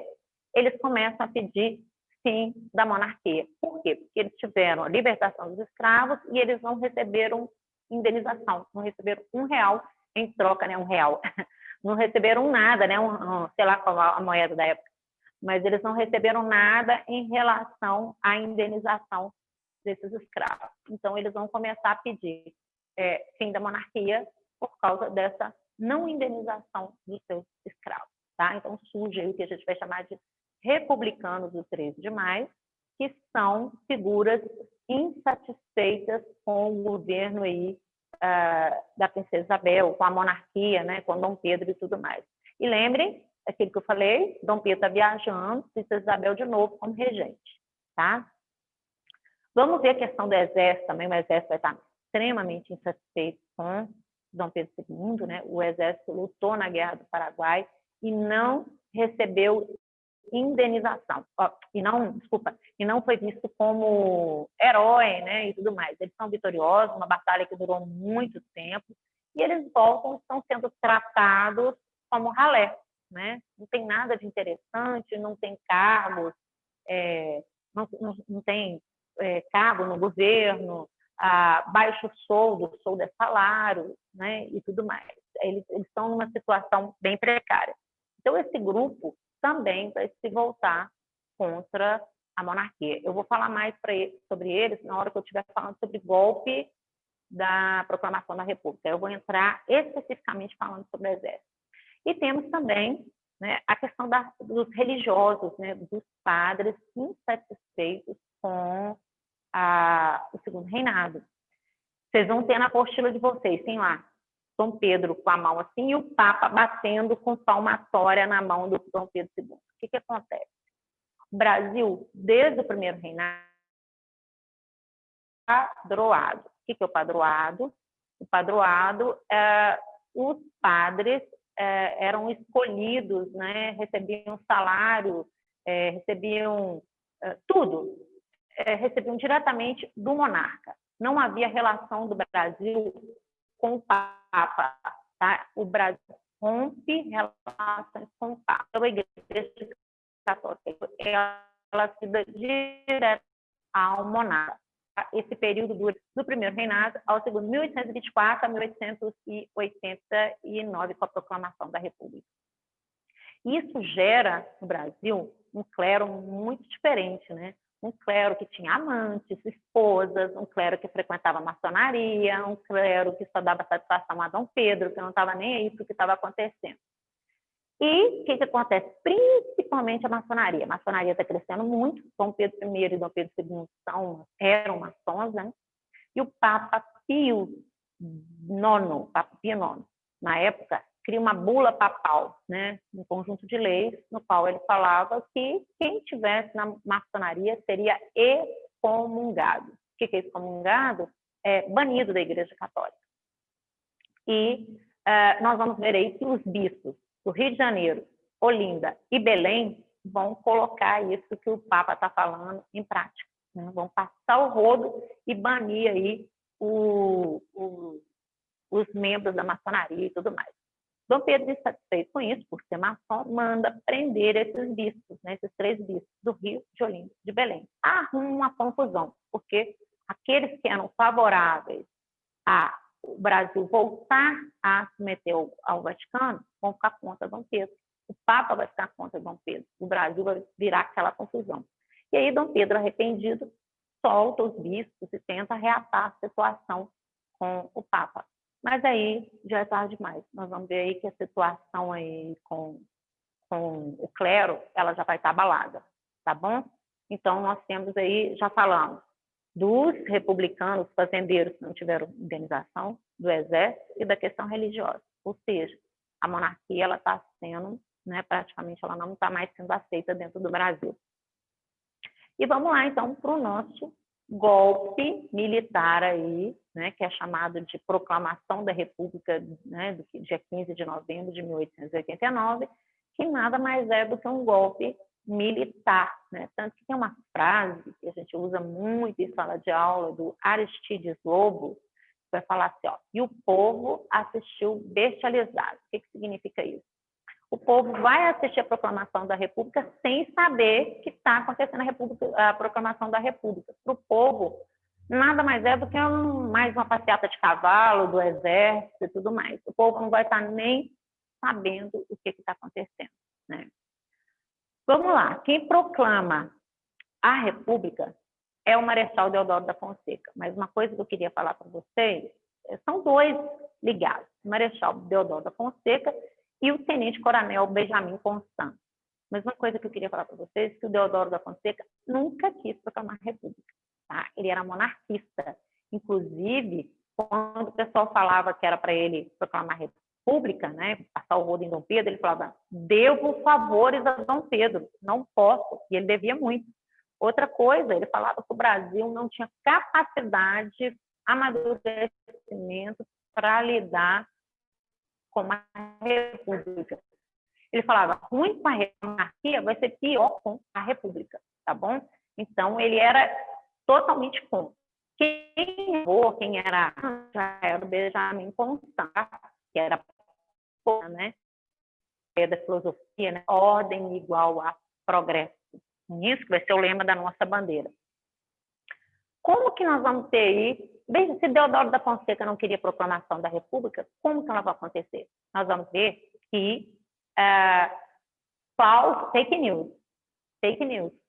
Eu até coloquei no meu canal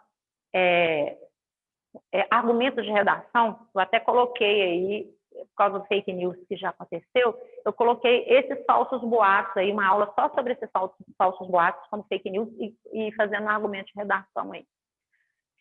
Falsos boatos vão ser espalhados por um jornalista chamado Quintino Bocaiúva, que era republicano e que ele queria que a monarquia acabasse.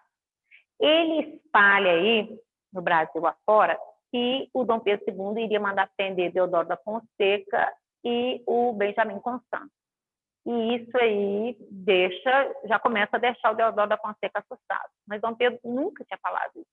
Mas eles espalham para dar fogo e gás aí para que o Deodoro da Fonseca resolvesse colocar o plano aí da proclamação da República em dia. Nós vamos ver que não cola. Aí eles espalham outra calúnia, né? Eles espalham boatos de que Dom Pedro havia nomeado como primeiro-ministro do Brasil um cara chamado Gaspar Martins. Quem é esse Gaspar Martins? Espera aí que eu vou beber água.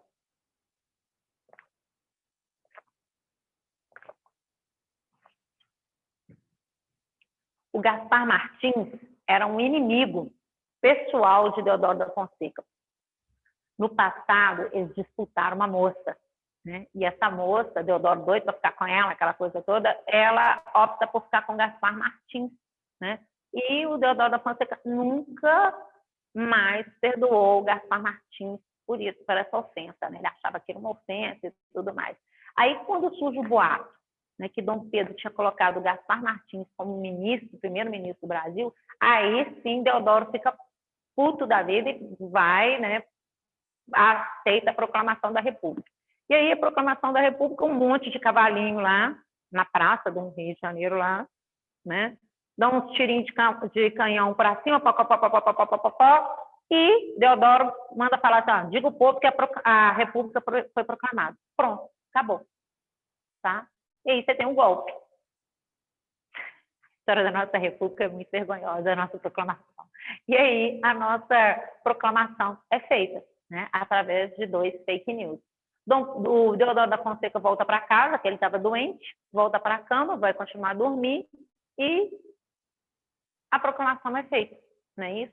A família real é expulsa do Brasil, ela vai viver na Europa, inclusive Dom Pedro vai se recusar a receber qualquer dinheiro que viesse do Brasil, né? Ele vai viver lá com, né, a ajuda de um ou outro amigo, mas ele não aceita, né? Orgulho, aquela coisa toda, ele não aceita.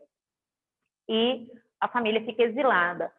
Só na década de 20 é que eles têm permissão para voltar para o Brasil e que a ossada de Dom Pedro ela é transferida para cá e é enterrada aqui, né? Então, dizem que Dom Pedro, quando partiu, ele levou terras brasileiras para colocar dentro do travesseiro, né? Ele falava que queria dormir em terras brasileiras, né? Ele leva aquilo com ele e tudo mais. Deixa eu ver mais alguma coisa com vocês sobre essa questão. Estou tentando lembrar aqui. A família real é expulsa. A família real, ela é expulsa de madrugada, tá? Nós vamos ver que eles vão cuidar de tudo. Para quê?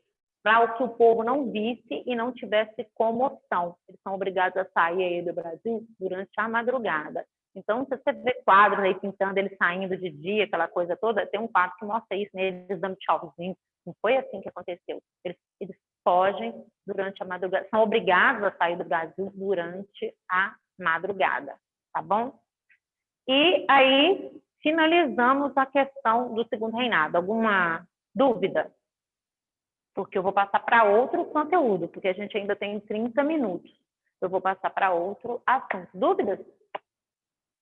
Lembrem, é revisão. Então, a gente está falando de forma rápida aí, né? Porque a gente tem outros assuntos para estudar. Dúvidas? Nenhuma? Então, tá. Vou começar com a nossa proclamação da República, ok? Então, peraí, tá? Ticadinho só, que a gente vai começar com a nossa querida, a nossa proclamação da República, não, né? A nossa República Velha. Ticadinho de nada.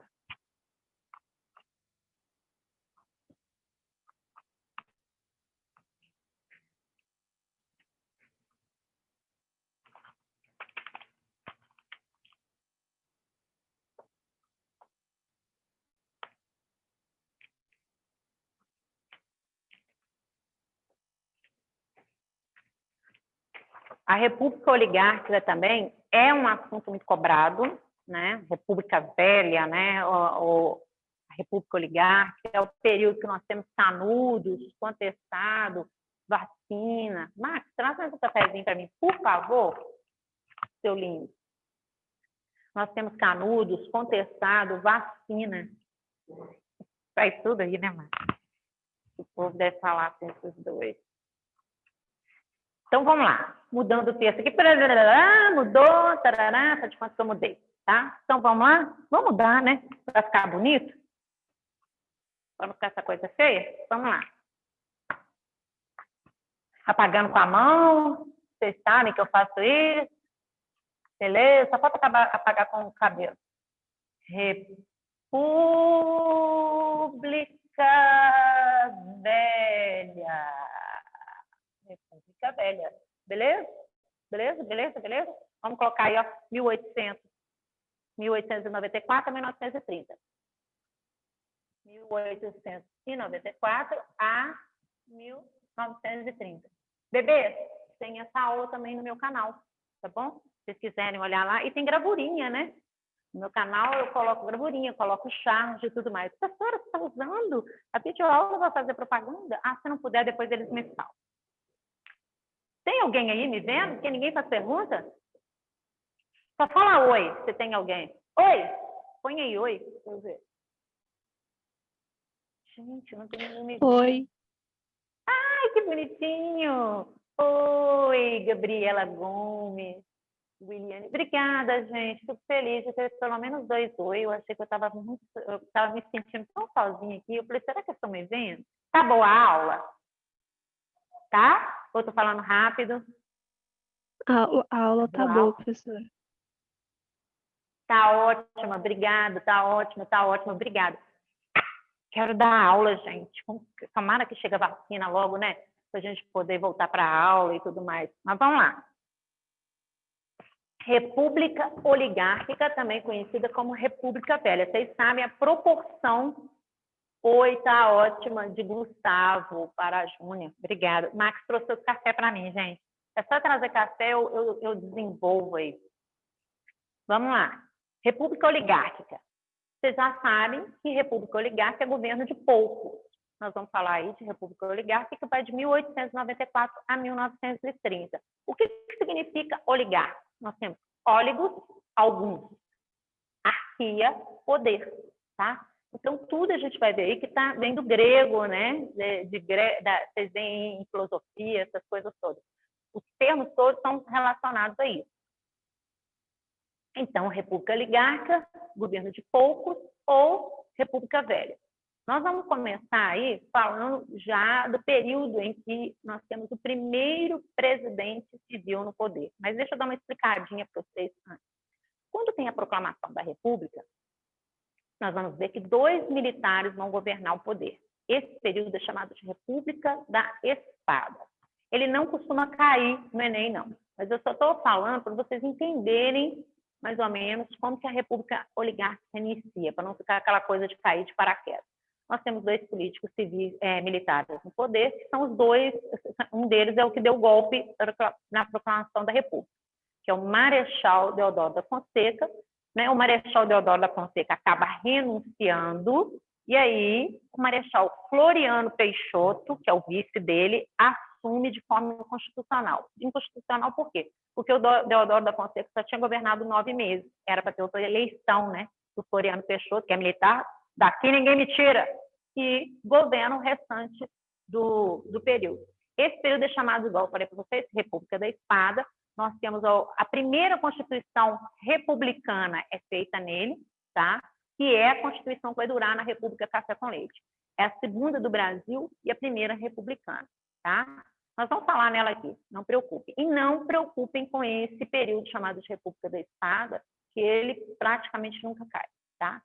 É só para vocês entenderem que durante, assim que proclama a República, temos 2 militares, e a partir de 1894 é que o primeiro civil começa a governar. Quem é o primeiro civil? Um cara chamado Prudente de Moraes. Ele governa de 1894 a 1898.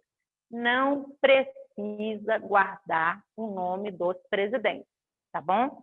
Muito presidente, o Enem não vai cobrar data e não cobra nome de presidente para vocês. Então, temos o primeiro presidente civil. Vamos falar da economia, só contextualizei, tá, gente? Que o primeiro presidente civil subiu ao poder, né? Vai ser ele que vai enfrentar aí a Guerra de Canudos, mais tarde nós vamos falar. Mas vamos começar a falar da economia desse período aí da República Oligárquica. Já falamos, o café continua sendo a principal economia desse momento, né? E nós temos uma agroexportação, né? Nós temos um café aí para exportação. Os principais exportadores de café eram Minas Gerais, São Paulo e o Rio de Janeiro. Ainda entra como grande exportador. 70% do café mundial, eu e o Pedro Renó demos uma aula, fizemos uma live sobre isso, tá? Depois vocês entram lá para ver, né? A gente falando do café, da exportação do café mundial, depois vocês dão uma bisoiada lá. Então, 70% do café mundial era produzido por esses 3 estados. Então, dá para entender por que é governo, né, República Velha, República Oligárquica, né? Deixa eu dar uma pincelada para vocês. Sabem quem que deu esse nome de República Velha para esse período? O Vargas, né? Ele se achava tão, né, o máximo, que ele fala, o que veio antes de mim é velho. Eu agora estou um novo governo. Né? E aí ele chama a República de 1894 a 1930 de República Velha. Então, é ele que deu esse termo. Então, vamos voltar lá. O café continua sendo o principal produto, né? A nossa agricultura é para exportação. E, em 1896, a gente começa a ter uma crise de superprodução. O Brasil tem café demais. Né? Tem mais café sendo produzido do que está sendo consumido. E a gente vai começar a enfrentar a concorrência do café colombiano, que, querendo ou não, é melhor do que o nosso.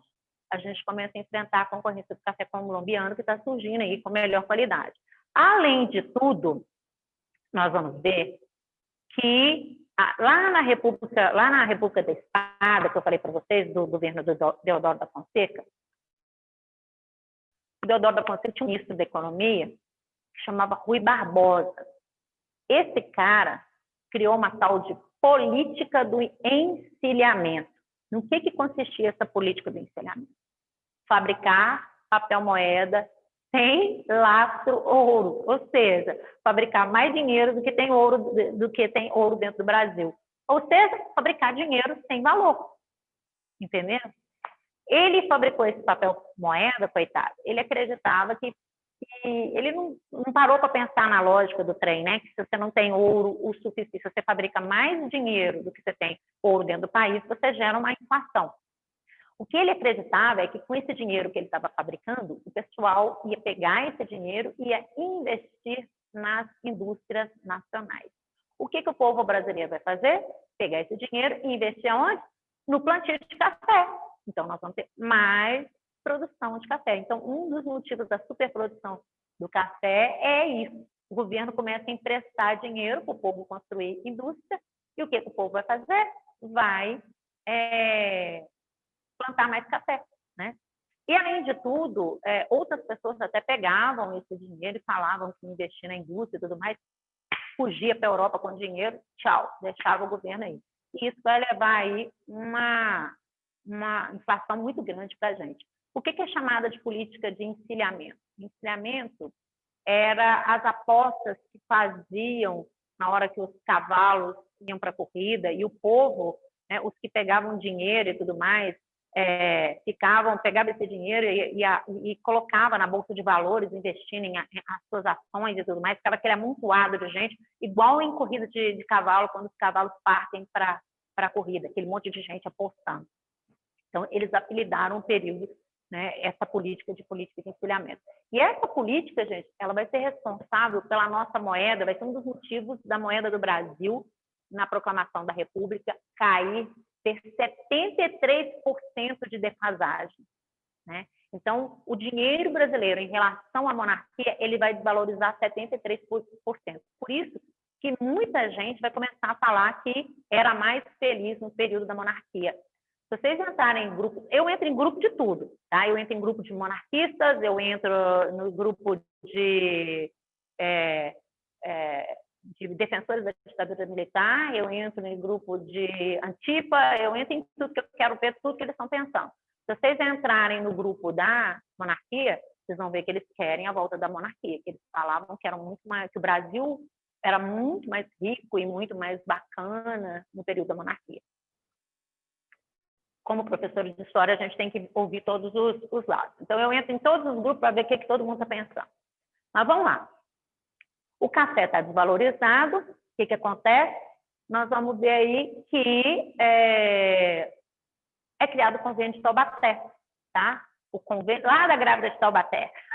O convênio de Taubaté, em São Paulo, em 1906, né? Quem vai estar governando na época é o Rodrigues Alves. Não tem que preocupar com isso, não. O Rodrigues Alves governou de 1902 a 1906, mas não tem que preocupar com isso. E no governo dele, então, é criado esse convênio de Taubaté, né? Quem vai participar aí? Nós vamos ver Rio de Janeiro, Minas Gerais e São Paulo. E o que eles querem com isso? Estabelecer o valor, né, o preço do café, a meta do café, né, evitar problemas de superprodução. Eles querem criar uma política de valorização do café, tá? E nós vamos ver aí que eles vão empregar uma série de medidas. Uma delas é tirar o café excedente de circulação. Como que eles vão fazer isso? Eles vão estocar. Eles só queimavam, queridos, em casos extremos, quando aconteceu com Vargas. Tem gente que acha que eles queimavam, esses aí já queimavam. Não, eles estocavam. Eles estocavam e esperavam o momento do café estar, né, valorizado. E uma coisa, como que esse convênio de Taubaté funciona com o quê? Com capital estrangeiro. Eles pegavam dinheiro da Inglaterra, dinheiro principalmente dos Estados Unidos, né, para poder movimentar a economia, comprar seu próprio café e estocar. Quando vier a crise de 29, nós vamos ver que o convênio de Taubaté cai. Por quê? Não tem dinheiro. Se tem a crise de 1929, os Estados Unidos vai falir, não vai ter condição de mandar dinheiro para o convênio de Taubaté, e aí Vargas sobe o poder, né, que é o que nós vamos ver na nossa próxima aula. Vamos lá, continuando. Aí eu falei para vocês, que eles estocavam café, estimula o consumo, igual eu faço, devo sem parar, eu e o Max, eles vão estimular o consumo interno, né? Deixa eu ver o que mais. Controle de produção, vão tentar evitar que as pessoas produzam, né? Restringir a expansão das lavouras e tudo mais. Então, nisso consistia o convênio de Taubaté. Lembrem, feito pelos grandes fazendeiros do Brasil, né? Porque eles não querem ter prejuízo. E pegam dinheiro emprestado com os americanos, compram o seu próprio café. Quem é que vai pagar por isso? Com os impostos? Não, o Brasil. Então, essa história de governo de poucos no Brasil sempre foi assim, sempre será. Amém. Vamos lá, uma coisa que eu gosto muito no meu canal, no História com Júnia Lemos, eu coloquei muita gravura sobre isso, que é o ciclo da borracha. A gente acha que o Brasil, nesse período, só teve café. Um outro produto que foi plantado no Brasil foi a borracha. Plantada não, já existia, seringueiras na Amazônia. Aí, e o ciclo da borracha, ele aconteceu de 1879, estou colando a data, 1879 a 1845. Nem todas as datas a gente sabe, tá? O ciclo da borracha, o que ele consistia? Nessa época, nós estamos vivendo a Revolução Industrial. E está surgindo automóvel, borracha, pneu, aquela coisa toda. E quem tem seringais maravilhosos, que podem ser sangrados, né, que eles falam sangrar, você corta a seringueira assim, aí fica escorrendo, né? Árvore que chora, que os indígenas falavam. Quem tem seringueiras o suficiente para a produção de borracha, né? Para a indústria automobilística, para tudo que está surgindo nessa época. O Brasil, né? E nós vamos ver aí que a Amazônia, né? Essa região do norte do Brasil aí, ela vai sofrer um surto industrial por causa dessa questão da borracha, né? Gente, cresceu tanto essa região, eu acho muito legal isso. E, ó, nós vamos ver um teatro da Amazônia no estilo europeu, no estilo da Belle Époque, sendo criado na Amazônia, já que é uma questão do Cefet sobre isso, né? Mostra o teatro do Coltec, mostra o teatro da Amazônia, e eles perguntam em qual contexto foi construído aquilo, né? Tem um poema, né, falando, acho que é do Carlos Drummond, falando sobre o palácio e o abandono que a região está vivendo. E aí você tem que saber contextualizar, né, que depois que a borracha, o ciclo da borracha acaba, a região é completamente abandonada, tá bom? Nós vamos ver que cinema a região vai ter. Nem o Rio, que era a capital, já tinha cinema. E na região do Amazônia tinha cinema. Manaus, né, tinha cinema. Né? Vamos ver aí, bonde, eletricidade, tá? Nós vamos ver que Manaus já tinha eletricidade. E vamos ver a construção da famosa ferrovia Madeira-Mamoré, chamada de Ferrovia do Diabo, né, que matou muita gente, principalmente, né, estrangeiros, nordestinos, negros, que vinham para trabalhar nessa Madeira-Mamoré, né, que era financiada por um americano chamado Farquhar. Na minha videoaula, no meu canal tem. Então, vamos lá. Vocês conseguem imaginar isso, gente? Manaus, em pleno século XIX, tendo o primeiro cinema, um teatro extremamente moderno, que lembra os teatros da Europa, já sendo iluminado com luz elétrica, tendo bonde. Outra coisa, pessoas extremamente importantes, a massa brasileira começa a migrar para lá. Por quê? Porque lá está desenvolvido pra caramba. Tem duas séries que eu vou indicar para vocês. Olha, série, nem dá tempo de a gente ver. Para de ver a série da Netflix e vai assistir essas duas.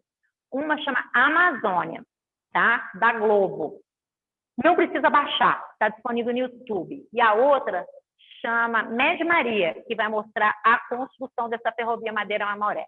A Amazônia vai mostrar a opulência, a riqueza de Manaus nesse período, né? Uma parte dela, porque ela vai desde o comecinho, né, da chegada do povo rico aí na Amazônia até o que é hoje. Então, essas duas séries vocês não precisam baixar, vocês vão ver. E vai mostrar o contexto aí, uma da construção da Madeira-Mamoré e a outra da construção aí desse surto industrial e de desenvolvimento que Manaus vai ter, que depois acaba. Mas vamos lá. Quem é que vai trabalhar nesses seringais para extrair essa madeira? Nós vamos ver que nordestinos, tá? Nordestinos vão começar a migrar. E os escravos que são libertos, né?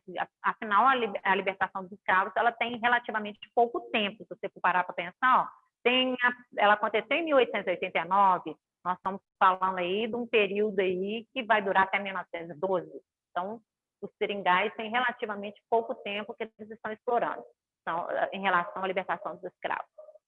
E nós vamos ver que esses nordestinos, esse povo brasileiro todo que está mexendo com seringais, eles começam a migrar para dentro do interior do território de Manaus. E eles acabam entrando para dentro da Bolívia, né? E aí começa a ter disputas entre Bolívia e Brasil por território.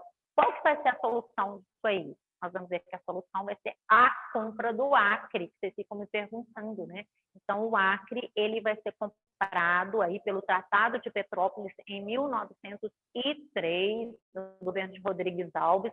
Nós vamos pegar dinheiro aí de novo emprestado, né? Com a Inglaterra, com os Estados Unidos. Inglaterra, né? Nós vamos pegar 2 milhões de libras esterlinas para comprar o Acre. E aí a gente compra o Acre, vai anexar o nosso território para a gente extrair látex. O que vai acontecer, meus amados? Os ingleses vão levar sementinhas da nossa seringueira e vão plantar lá no território que eles estão dominando, a África e a Ásia. Por isso eu comecei falando dessa aula sobre imperialismo afroasiático. Eles têm terras boas na África e na Ásia que dão para plantar seringueiras, né? Eles vão levar a nossa seringueira para ser plantada na Malásia. Lá o trem vai dar certo, a seringueira vai vingar. E o que acontece? Eles não vão mais precisar dos seringais do Brasil. O que vai acontecer com Manaus, né? Com a região do Acre, com a região do norte do Brasil? Ela vai entrar em decadência, tá? Vocês vão ver aí que ninguém mais mexe com a região, ela fica abandonada, como até hoje está, né? Se a gente for parar para pensar, né? Aquela questão do pessoal sem luz, que nós estamos vivendo, nós vimos esses dias todos, né? A região mais abandonada em relação ao Sudeste. E eles vão ficar assim até hoje, tá? Nós vamos ver que tem um certo abandono. Vamos lá, continuando aí. Então, eu falei do convento de Taubaté, falei do ciclo da borracha, tem também a questão do cacau. Nós vamos começar a plantar também, mexer com a questão do cacau. Mas o que vai acontecer? O cacau também vai ser... nós vamos ver que o cacau vai ser plantado na Bahia, né? Esqueci aonde. Ilhéus, né? Vai ser a região onde ele vai ter muito plantio e tudo mais. Mas assim como os seringais, os europeus vão levar também cacau e vão plantar, África e Ásia vão concorrer com a gente. Vai sobrar para a gente só o café. Por isso, o café foi muito produzido no Brasil, tá? Um dos motivos. Porque tudo que a gente tentava plantar, a Europa vinha, concorria e quebrava com a gente, tá bom? Então, vimos a questão econômica. Vamos lá, que a gente ainda tem uns 5 minutos. Vamos falar de mais coisa. Espera aí, tá? Deixa eu pegar aqui, deixa eu organizar meus trequinhos aqui, meus Beery Night. Nossa, tô até sem voz, gente. Vamos falar 2 horas falando, hein? Aposto que vocês acharam que não tinha conteúdo o suficiente para isso tudo. Espera aí que eu volto. Cadê? Onde que eu coloquei meu Beery Night? Ah, estava aqui o tempo todo. Eu queria começar essa parte na aula que vem, para não partir, mas vamos falar que a gente tem tempo ainda. Conforme for, eu volto só pincelando na aula que vem. Agora, nós vamos para a coisa mais cobrada da República Oligárquica, a política dos governadores. Vocês sabem disso. É a coisa mais cobrada. Vocês têm que saber muito da política dos governadores. É aquele arranjo entre governo federal e governo estadual, que dá origem aos coronéis, né? Eles comandando tudo. A política dos governadores aí, ela vai durar de 1898 a 1930. Quem põe fim, né, essa política? Vargas, que é o que nós vamos ver na aula que vem. Essa política, ela se dá, quem cria essa política é um cara chamado Campos Salles. Ele governou de 1898 a 1902. Campos Salles é aquele presidente que eu falei para vocês que era extremamente preconceituoso, que mandava branquear a própria foto dele, porque ele não gostava de se ver como negro, tá? E outra coisa, negro não chegava perto dele, porque ele não aceitava. Ele vai fazer uma viagem pelo Brasil de barco, né, para conhecer aí o território brasileiro e tudo mais com a família dele. A parte onde ele ficava, ele vai mandar cercar para que nem o negro nem o mulato chegasse perto dele. Que eu falei para vocês que vocês vão ver nas fotos que ele aparece sempre branco. tá? Era um negro preconceituoso, uma figura assim, complicada. Acabou? Campos Salles.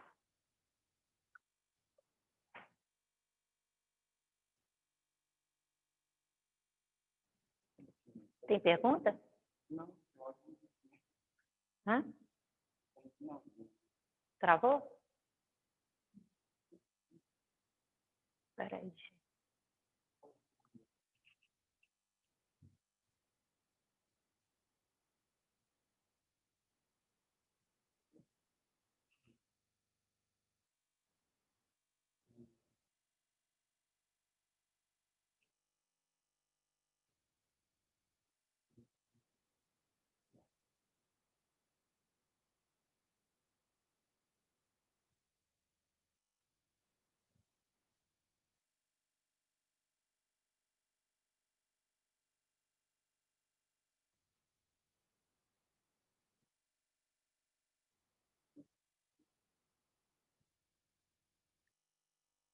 Vamos lá, então. Voltando. Política dos governadores, igual eu falei para vocês, governo de Campos Salles. Porque eu vou só começar hoje, na aula que vem a gente vai falar mais sobre ela. Bom que eu vou poder, né, destrinchar esse assunto. Por que surge a política dos governadores? Na Constituição criada lá no governo da República da Espada, a Constituição de 1891, a que eu falei para vocês que é criada assim que é proclamada a República, nós vamos ver aí que os estados, nós vamos ver surgir um federalismo. O que é esse federalismo? Os estados, eles são independentes. Eles têm poder para fazer empréstimo, negociar suas dívidas, ter uma forma de exército, um grupo militar até maior do que o governo federal tinha. Então, os estados estão fortes, né? Os governadores dos estados são fortes e o presidente da República está fraco. Como que o presidente da República vai governar a favor dos latifundiários estando fraco? Ele vai fazer um acordo com o governo dos estados, né? Então, nós vamos ver governos estaduais que são fortalecidos se coligando ao executivo federal, que é o presidente que está fraco, tá? Nós vamos ver essa aliança presidente mais famílias que governam os estados, em troca de favores do governo federal e estadual. Uma coisa que nós vamos ver, essa troca de favores aí, é o uso dos coronéis ajudando aí a eleger quem o presidente quer.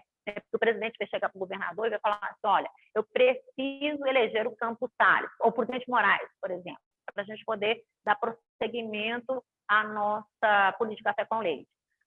Como que empresta seus jagunços aí para impor que o povo, que os eleitores votem nesse candidato. E aí nós vamos ver os coronéis entrando em ação, né?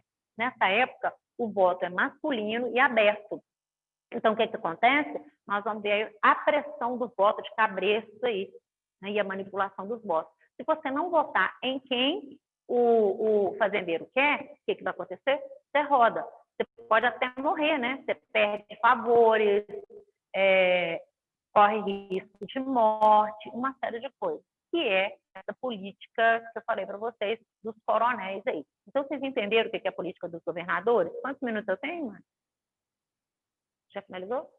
Então, na aula que vem, eu vou voltar. Professora, não entendi. Não preocupe, a aula que vem é a continuação dessa. E eu volto dando uma prévia rapidinha nisso, para a gente entrar aí, falar dos conflitos e tudo mais, e já começar a barra, ok? Beleza? Um beijo. Beleza, obrigado, tchau. professora. Eu que agradeço.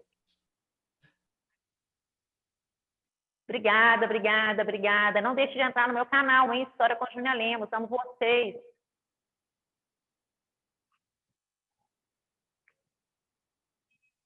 Obrigada.